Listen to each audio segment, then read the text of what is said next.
I'm Summer Patterson, and this is my story. At the age of 7, I was the happiest little girl you'd ever seen. I had everything I wanted. I lived with my father, and I was a daddy's girl. Anything I wanted, I had. Four-wheeler, we lived on the river, everything was perfect. I got off the school bus one day to a SWAT team in my yard. Police were everywhere. I wasn't allowed to enter my home. From that moment on, my life changed. I never again saw my dad outside of prison walls. I moved in with my mom and my sister and my brother. For a while, things were great. We had a great life. Then my mom got remarried and we were expecting a new baby sister. After my baby sister arrived, things got a little too hard for my mom to handle. She just couldn't adjust to life with 4 kids and the weight of the world on her shoulders. She turned to drugs. And when she did that, we all got separated. Family members tried to keep us together, but it never really kind of worked out. There'd be times in her life where she thinks she could handle us again and we'd come back together, and those times were great. But I also become a babysitter. I would cook, clean, get the kids ready for school, and get myself ready for school. There were times I had to find a babysitter just so I could go to school. I thought I was grown, so I did things grown-ups do. At the age of 12 and 13, I was drinking, smoking marijuana, and participating in sexual morality things that a 12 and 13-year-old should not do. Once again, we split up, went to different family members. I was really acting out, trying to be older than I was, and nobody could handle me. I went through 3 or 4 different family homes and finally ended up in a group home. In this home, I was not allowed to take a bath unsupervised. I was not allowed to go to the restroom unless I had permission. You could only eat when you were told you could eat. I thought it was the worst thing that could have ever happened. I felt unloved, unwanted, and unworthy.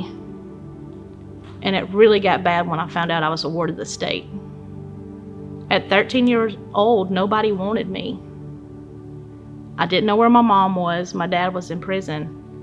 And there was literally nobody that wanted to take a chance on me. My best friend's mom and dad stepped in. And they were like, "We want you." They loved me, but it was a different kind of love. It was tough love, and I was not used to that. I managed to graduate high school with AB honor roll. But as soon as I graduated, I wanted out. I wanted a family of my own. So I got married. I went to church, and things still was not quite right. I wanted to feel whole, but I couldn't. We ended up having a beautiful daughter. I loved her so much, and I thought she was the thing that could complete me. She didn't. I ended up getting a divorce by my choice about 1.5 years after she was born. After that, my life continued to spiral out of control. I had a series of relationships that didn't work, and then I chose drugs. When I was using drugs, everybody around me knew, but I didn't know they knew, and ultimately I was looked at the decision to lose my daughter or give up drugs. I still struggled with that. I had gave up drugs, and I was trying to get my life back in order so I could be the mom that I needed to be. Now, through this time, I met my wonderful husband, Eric. My cousin introduced us, and it was just an instant connection. Not long after we started dating, we found out we were pregnant. Not long after that, we got married. And then at about 27 weeks, my body just couldn't handle pregnancy no more. We were rushed to the hospital where the doctors had to take Eli to save my life and his life. Now, we started praying like we had never prayed before. I was putting everything I could into my prayers. And God brought Eli home, and he also put me back in touch with my birth mom, my parents who got custody of me, who I had stopped talking to, and my dad. It was just more than answering prayers of healing Eli, but it was something bigger. But after Eli got home, we stopped praying because everything was fine. We didn't need God no more. We were wrong. My mother-in-law had been talking to me about a relationship with God. And I kind of got what she was saying, but I really didn't put effort into it. And about a year and a half ago, I felt the tug of God on my heart. You need to get your kids in church. You need to get your kids in church. So I had seen many testimonies come from New Life, and I was like, that's where I want to go. So I loaded up the kids, and we came. The first 2 Sundays was without Eric, but he joined in. And then we started Freedom Group. It was amazing. I thought, this is how I'm going to overcome all the damage that my parents did to me. This is going to really help me get over that. Well, Freedom Group ended because of coronavirus. And in that time, my dad was diagnosed with stage 4 pancreatic cancer. I made sure to go to every visit I could. I wanted him to know I was there and that I loved him. And then also, after my dad was diagnosed, my mom relapsed. It was the saddest thing you can imagine. But luckily, while I was in Freedom, it taught me about forgiveness. So one Sunday, sitting in church, I had looked at my mom and I got on my hands and knees in church in front of everybody and asked her to forgive me for not forgiving her, for holding such a grudge. So it taught me to look at life different, to love people through whatever they're going through. So when she relapsed this time, I was going to love her through it. No matter what happened, I was going to love her through it.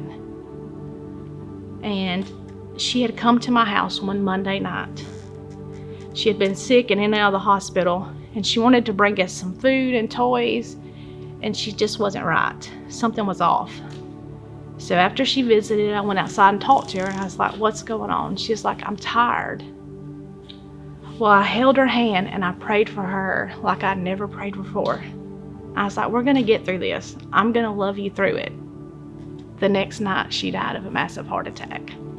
I was not expecting this.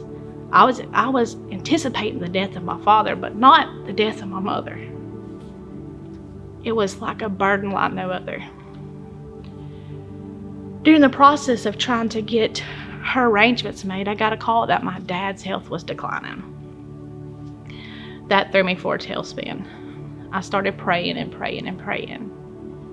And on September 24th, I had called the governor's office, I had called the state, and I was trying to get a visit because when COVID hit, visits were cut off. I couldn't see him. I had talked to him a couple of days before the 24th, but he couldn't respond back. So I was trying everything in my power. And at 4:34, the warden called me and told me my dad had expired. That was her words. My world shattered. I lost my mom, and less than 3 months later, I lost my dad. Me and Eric began to pray. I prayed so hard for peace and comfort, and I would go to the altar and I would lay it down. And when I got back up, I just carried it back with me. And I prayed and prayed, and I had to plan this funeral. And I asked Eric if he would stay home with the kids because this was my moment to let it all go, to get it all out. And on October the 1st, I had his service. I was asked, do I want to walk in by myself to make sure everything was okay? And I did. So I was fully prepared to hit my knees just to have a breakdown. But when I got to the casket, Jesus met me there.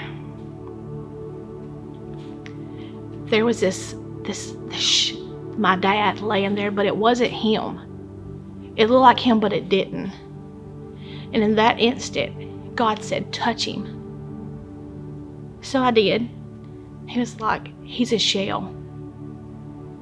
So I let everybody come back in, and I put my chair right beside that casket. And anytime I started getting upset, it was like God said, touch his rib. So I touched his rib. There was no movement. I touched his neck. There was no heartbeat. I held his hand and it didn't hold my back. And every time I touched him, God said, it's just a shell. Now it was hard to leave because I knew that was the last time I would see what I thought was of my dad.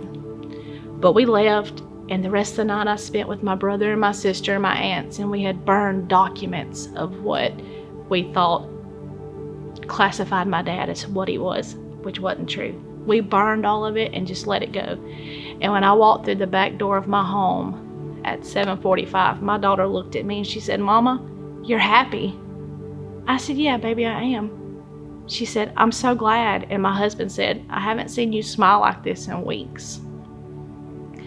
As the days went on, I kept getting messages from God. The first one I got was, "The reason your dad didn't look like your dad is because everything that you thought made him beautiful was no longer there. His spirit and his soul was no longer there, and that's the parts of him that you loved." And then it got a little bit deeper. God said, "Summer, how much time do you put into yourself, getting yourself ready, making yourself look good, conforming to what society thinks you should be? And then how much time do you put into what really makes you beautiful? Your soul and your spirit. What do you pour into that?" And that hit me so hard, because society does. We put this heavy pressure on ourselves to look the way the world thinks we should look, how beautiful we should be on the outside, and what we should do to change our outward appearance, when that's not what really matters. It's what's on the inside that matters. What you feed to yourself, praise and worship, reading the word, freedom groups, what you pour into yourself is what really matters.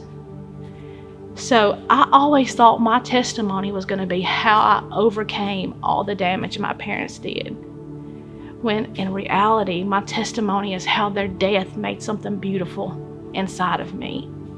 Because when I lost my parents, all the brokenness, it went away because Jesus met me at the casket and made me whole. That's my testimony.